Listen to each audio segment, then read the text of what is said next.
All right, so thank you for joining me. We'll go ahead and kick right in. If you will, you kind of describe your current position, team, team composition, industry, your type of management, all that kind of organizational stuff. You give us a little synopsis there. Okay. Okay. Yeah, so I'm the operations manager with St. Francis. My team is kind of eclectic. I've got a few different groups. I have our frontline phone operators that do all of the frontline phone answering for the health system. And they also split out and they do answering service work as well for some of the different offices in our local community here. So it's kind of a blended group. And then I have our help desk team, 24/7 group that does all the frontline, first line of support for technical support issues for the health system.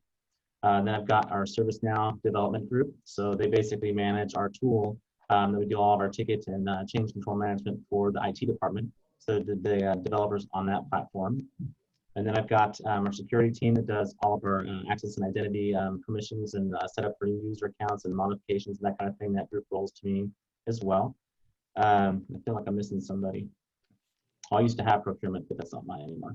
So that's kind of the group that I have, and I work in the healthcare industry for St. Francis Health System. So. Okay, great, thank you. So over your career, you've been in some high pressure, kind of high stress areas. How would you say what would you say your leadership style is, and how has that changed because of the industry, the job, or maybe some mentorship involved in there? Kind of how that came together. Sure. So basically, my style, I've had to kind of adapt and evolve to manage by facts, kind of taking the facts that come in and just make an assessment of the situation and try to determine what the best path of approach is for resolution or strategic path forward. Early in my career, managed more by emotion. That didn't serve me too well. So as I matured in my leadership style and role, became more factually driven. Definitely leveraging teams, so there's a people component to it as well, but definitely more driven towards the facts. I had a peer of mine back in the day when I lived in Texas probably 15 years ago.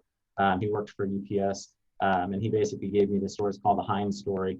And it's just in real short, it goes into the fact this guy was looking for a promotion that he was seeking for with a set of gentlemen that was kind of his competition.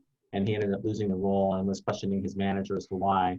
So he kind of put him in a side room and called the guy that won the position in and basically asked him, so can you tell me how much wood that we had arrived today? And so he went back and came back one time and had 6 or 7 different attributes, came in on this car, was December 4th, arrived at this time, was going out to these different depots after the fact.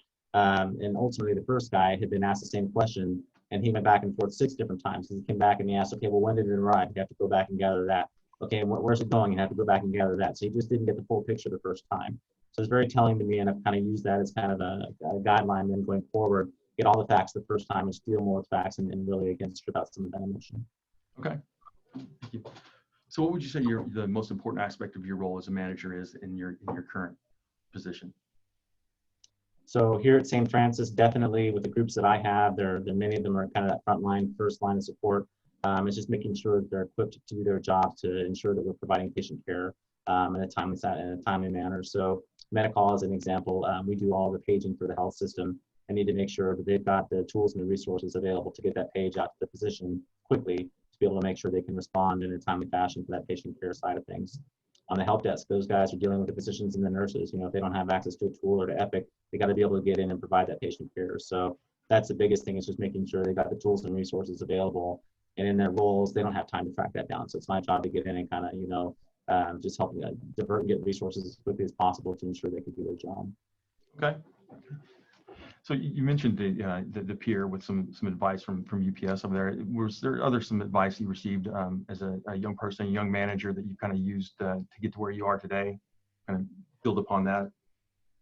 Yeah. So when I worked at T-Mobile, that company was very, very feedback driven in its orientation, and that was from top down. Our executive vice president over the customer care side of things, in our quarterly all hands meetings and our annual roll-ups that we did.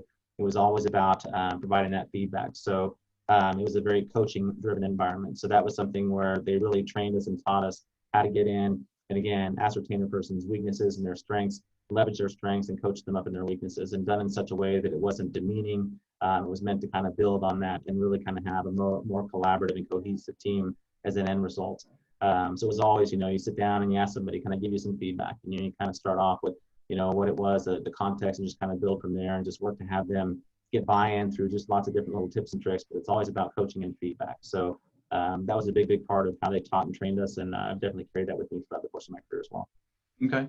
So, so that kind of rolls into the next question. You know, we have the question about conflicts and disagreements, and then kind of invested in your team's EQ. You know, you referenced the eclectic groups, and I think we all kind of have that here a little bit. I mean, you've got some long tenured, some newer ones, and just some different personalities to deal with. So, you know, how you handle conflicts and disagreements, but also develop the EQ so you can kind of cross pollinate your teams a little bit and have more of a synergistic type approach to it. So there's two components you asked on the conflict piece of it. Really, again, it goes back to stripping out the emotion. If you've got somebody that comes in, they're frustrated with something, and you listen to them, you let them vent, you kind of get through whatever it is that they've got going on, and you just kind of have to try to pull out the different factual pieces of it. You know, they're frustrated because they're not getting a timely response, and it's that timely response not happening because of a lack of a resource, you know, or they're frustrated because of a personality. You know, somebody just maybe said something the wrong way, maybe used a different choice of words that they weren't pleased with. So you have to kind of get to the root of that, and then strip out the emotion, and again, just deal with the facts piece of it. And people sometimes they just need to be heard. You know, they want to come in, they want to know that somebody cares. You know, so you kind of let them get that off their chest, and you can kind of walk through and revalidate what they do and why it's important, and then get to, again, the root of whatever it is that they're needing from a resource perspective, or just that conflict resolution, whatever happens to be in that moment. But 90% of the time, it's just listening to them to where they have a voice, and then you got to strip out that emotional piece, and again, just deal with the facts, and then typically you can get to a common resolution.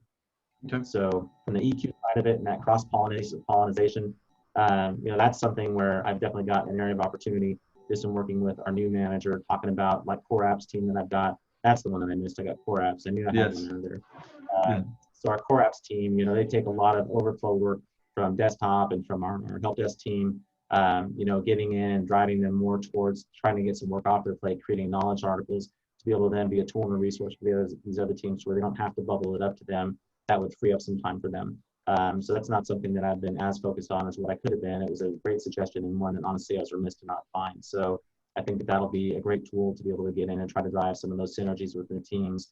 And I think when you've got one team helping another one out in the form of, hey, let me give you a knowledge article and try to help increase your knowledge to kind of, you know, teach a man to fish type of a thing, that type of an approach, I think that that'll go a long way towards creating some of those synergies within the groups and create more of a team cohesion.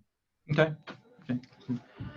So how much does adaptability contribute to your role as a manager? I mean, you have to adapt for, you know, there's internal aspects, there's external things coming on, there's industry types. You know, we reference a lot of the energy sector and how you have to be, you know, adaptable, or it's ever changing roller coaster, and in healthcare, and there's all kind of, you know, tons of external factors. But how do you think that contributes to what you do day to day?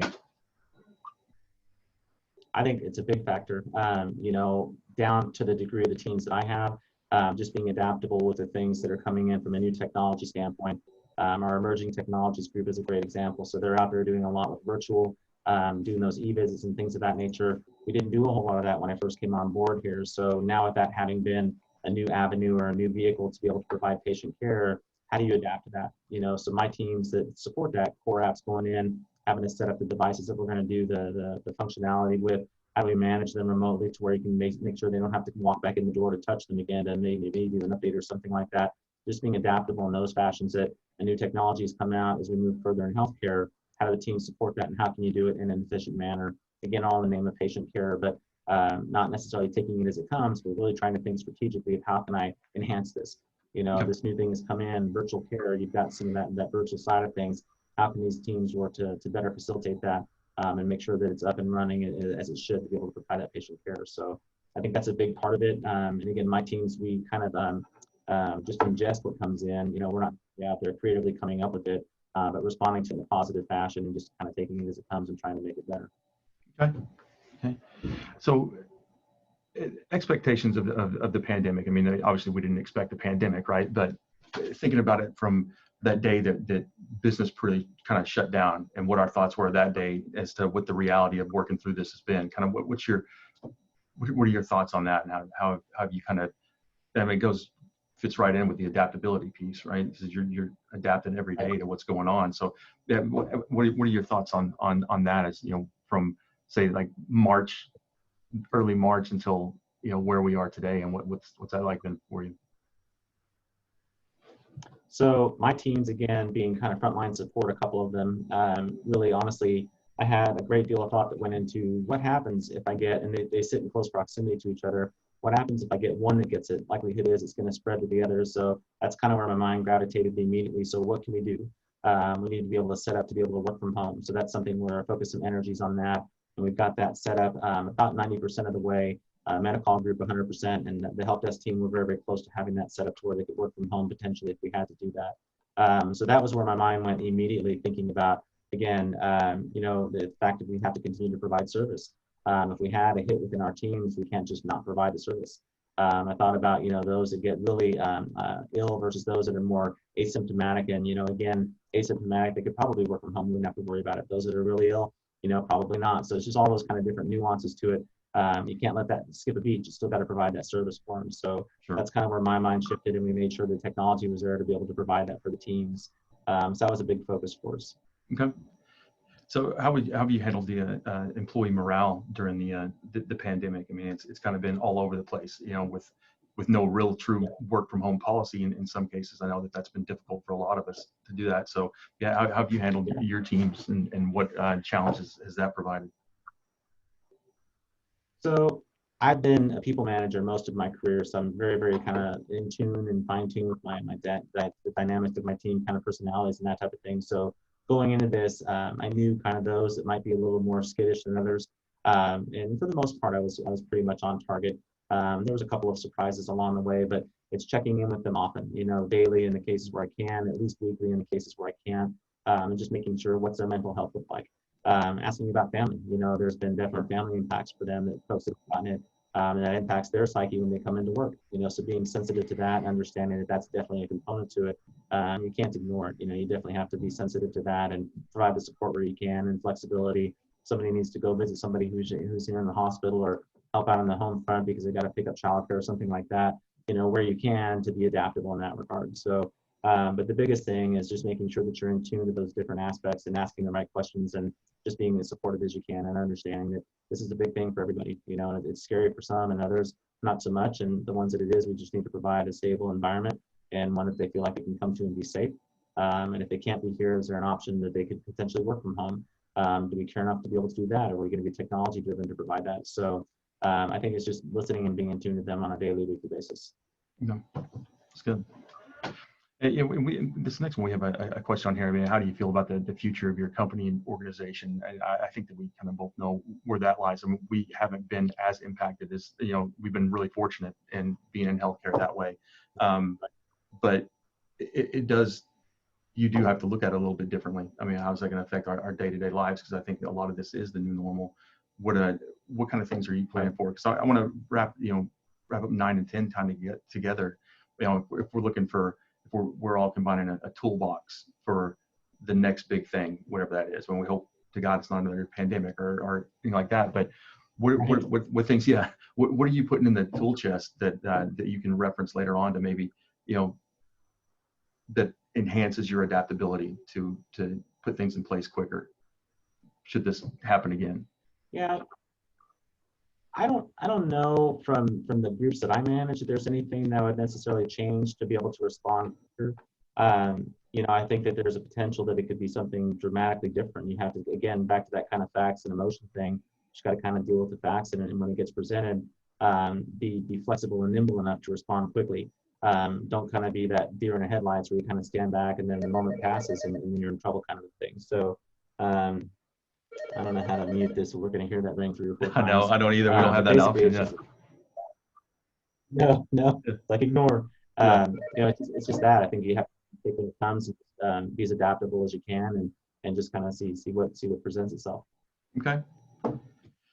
Well, Don, I appreciate it, my brother. Thank you for taking